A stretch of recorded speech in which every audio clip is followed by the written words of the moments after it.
You're listening to ARIVAL audio recorded live at ARIVAL Orlando 2019 and distributed here by Tourpreneur. How do you begin to design a major new attraction in a destination that already has it all?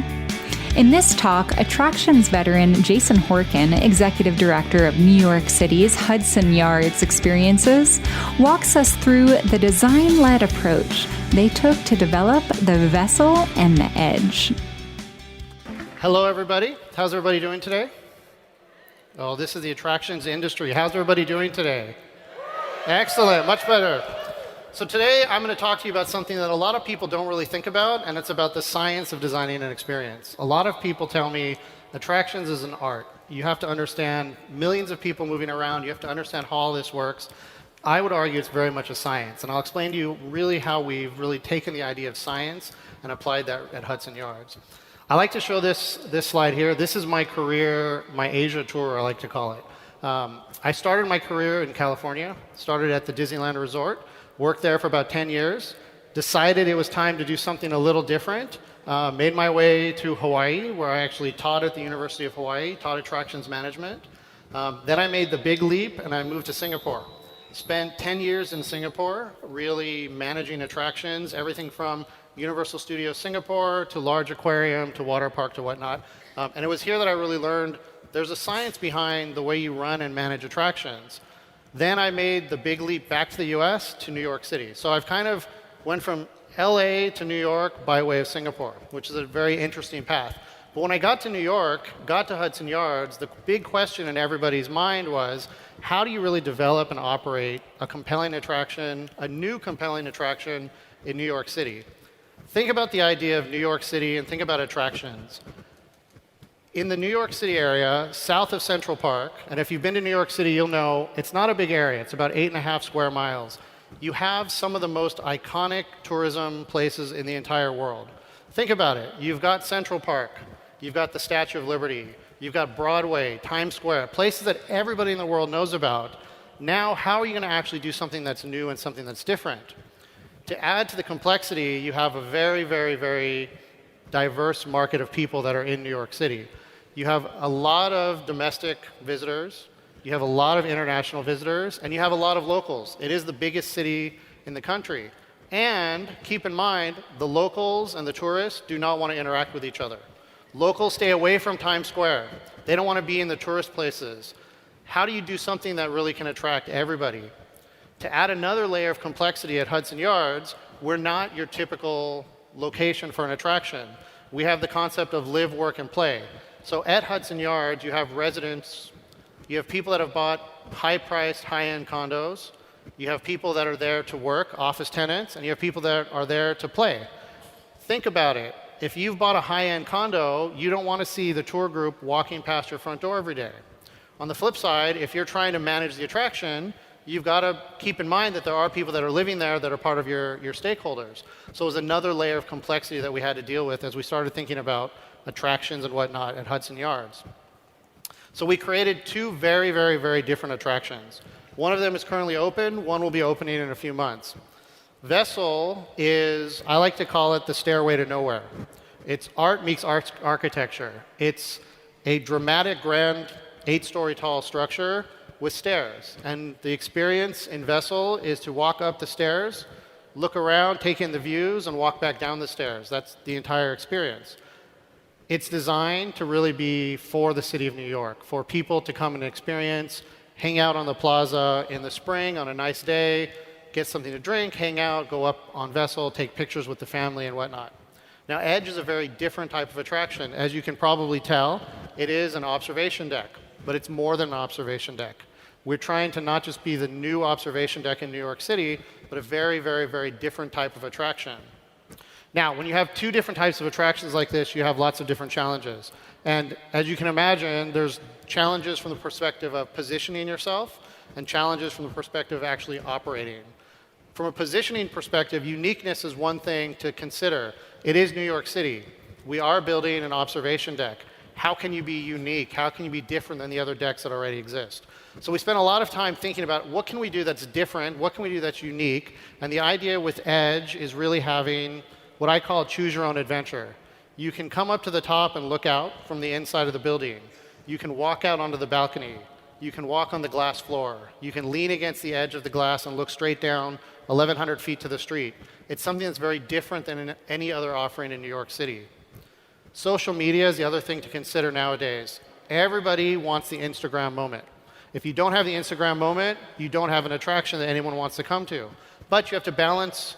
Everybody cannot have the same Instagram moment if you're going to do volumes of people in a fairly small space. So how do you manage the social media aspect? Vessel is a great example. We leaked a social media perspective picture that has become the picture that everyone wants to take. My very last slide, you can see that shot. But what it does is it crowds the entire vessel at one focal point. So we've had to really think about how you move people around to create different experiences for different people. And then how can you attract everybody, both locals and tourists? We want to be a place that locals would like to come, but also tourists like to come. And locals and tourists don't want to be crowded up against each other. Operationally, the way we get around this is, first of all, ticketing. Now, our ticketing, we had to do a very unique thing because, as you can see, if you look at the picture of Vessel, there's not a lot of space for lines, queues. There is no ticket booth. So for ticketing, it's time ticketing, but it's time ticketing in a very different way than anyone else is doing it. We created a very organic flow so that as people have their time tickets, they just flow up. It feels very natural. Capacity is another thing to think about. As you can see, both Edge and Vessel have limited capacities. We cannot put 20,000 people a day through the experiences. We had to think of how you can program the space to be able to deal with the capacity. And queues are the other thing. You cannot have queues, right? There just aren't space for queues. So what we ended up doing, and this is really where the science comes into it, is for both Vessel and Edge, we created a minute-by-minute simulation of how people are going to act in the space. So I can tell you that at 10:55 a.m., we're going to have this many people in line to get to the turnstiles at Edge, this many people in our pre-show, this many people on the elevators, this many people on the top. And what we did is we simulated the entire process to really understand how to have the best flow and how to have the best capacity without really overburdening both the attraction as well as the staff and having everybody go crazy. So at the end of this, we kind of synthesized all of this work, and these are 6 of the challenges, and there were probably 150 more challenges, but we really synthesized it down to a number of guiding principles. The first one is strive for active experiences. People want an active experience. They don't want to be in a passive mindset anymore. You want to come and do things. Both Vessel and Edge have a great capacity for this. Vessel, by definition, is active. It's walking up and down stairs. Edge is very active. It's, do I want to stand on the glass floor? Do I want to lean over the city? Or do I want to be a little more passive, get a glass of champagne, and hang out and just people watch people doing those experiences that I'm maybe scared to do? Don't be afraid to break from the norm. And this was really important for us because we didn't want to be seen as the 4th observation deck. We wanted to be seen as a very, very different experience. Do you like what you hear on this podcast? If so, join us at an upcoming Arrival event to hear from the brightest minds in travel, get hands-on learning to help advance your tour, activity, or attraction business, and partake in the best networking ever. Head to arrivalevent.com to register and to learn more. And this really comes into play when we look at our time ticketing process.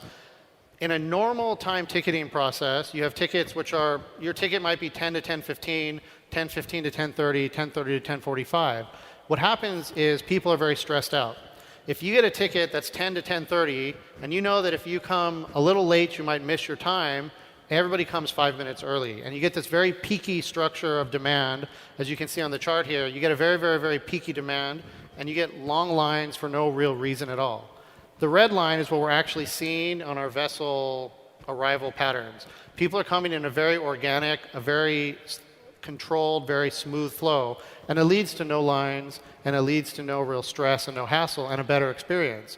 But this can only happen by doing really all of the legwork behind it and having a real plan of how you're going to do ticketing, how people are going to come, how you expect people to come, and how you want people to come to really give that great experience. Third principle, and this is really crucial nowadays, the social media images are really crucial, but guests need more than just a photo. This is going to be our prime Edge shot, lying on the glass floor, taking a picture of you laying over the city. but no one's going to pay and spend the time to come up to take one picture. They've got to have a bigger experience and a broader experience when they're in the space. Number 4, analytical thinking rules. Everything we do starts with either a drawing of a graph, a spreadsheet in Excel, or an equation of some sort. Everything that we do really is about what does the math tell us behind this? How should we do this based on the math? If we did this, what does that mean from a capacity, from a throughput, from a timing perspective? You've got to have somebody on the team that can really think in terms of analytics and really be able to break the business down into its little pieces and go through that path. The 5th one, and this one is very intuitive, but you don't always think about this. Operating strategies always look great on paper. Everything works on paper. When we opened Vessel, we were on operation strategy number 1. We're currently on strategy number 28, and that's over the course of about 7 months. We keep evolving, keep changing. So the key to keep in mind is put things down on paper, have a plan, but understand that it's going to change. You're going to have to evolve. You're going to learn something new. You're going to realize that the length of stay is not 20 minutes, it's 45 minutes. What does that mean to the overall experience? What does that mean to all the plans you put in place? So really, these 5 guiding principles is really everything that I've learned over the past few years and really what we're bringing to Hudson Yards and having these ways of thinking about the business. Now this is, and we can take some questions, but this is an example. Let me get the slide to change. This is a great example. Let me get it going. There you go. This is the social media image for Vessel. How do you get this image? You go to the bottom, you lay your camera on the ground, you face up. You get all the buildings. You can lean forward, get your heads in the picture. This is the image that everybody wants. But the experience is much more than this image, and you have to keep that in the back of your mind. People are going to post this image. You're going to be known for this image, but the people that are coming have to have different types of experiences. So any questions, any thoughts? Jason, thank you. So I've got a couple of questions. So first, so you're on strategy 28. So can you just share, say, what was an assumption that you made, say, in strategy 1, or I don't know, strategy 10 for that matter? Yeah. Something that you just totally screwed up and you had to change as a result. So the biggest thing that we totally screwed up is this picture of the social media.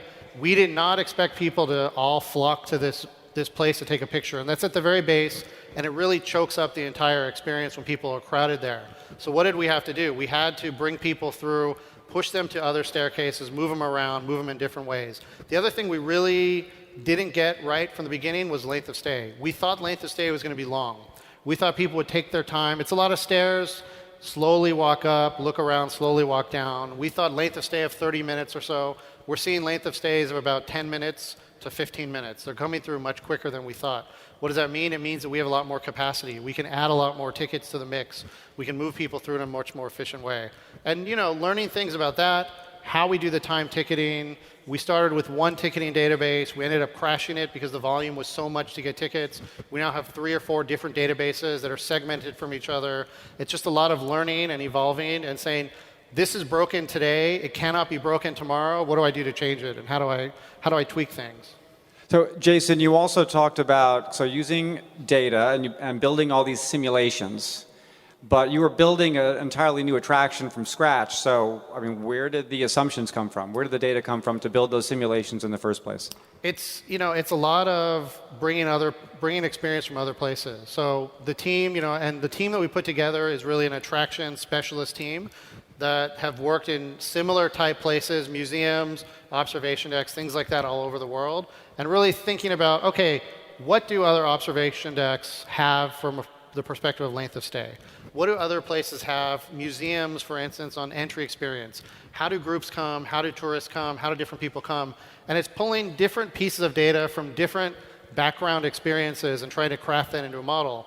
That's the other reason that we're on so many different models. There was nothing like Vessel before. It really is a unique attraction. And where we started with some assumptions on theme parks, some assumptions on museums, some assumptions on observation decks are now assumptions of how Vessel actually works. And so one question on the dynamic ticketing and to manage the flow of travelers. Are you using variable pricing to kind of influence when your attendees kind of come?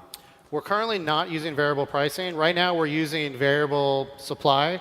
So demand exceeds supply basically every day. We're using variable supply to control it. And, we give more tickets are available in the early morning, less tickets are available at sunset, and we're really using supply to manage it right now. So that would seem like a real opportunity to yield up on kind of high demand periods. Why aren't you doing that? We're trying to get a baseline. So what we're trying to do right now is get a baseline of activity. So when we layer dynamic pricing on, we have a sense of how we should layer it.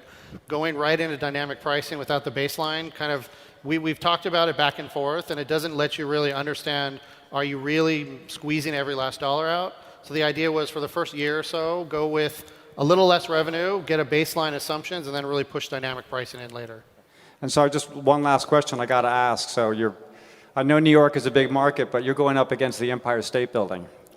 You think you got a shot? I think we have a great shot. I think we actually have the best view of the Empire State Building from Edge.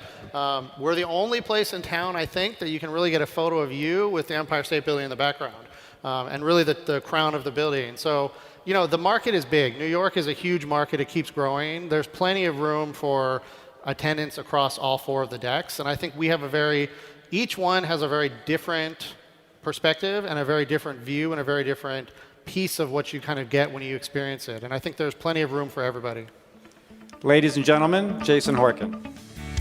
Are you interested in being a part of the Arrival community of tours, activities, attractions, events, and experiences? Then join us at one of our events in the US, Europe, or Asia Pacific. Head to arrivalevent.com to learn more.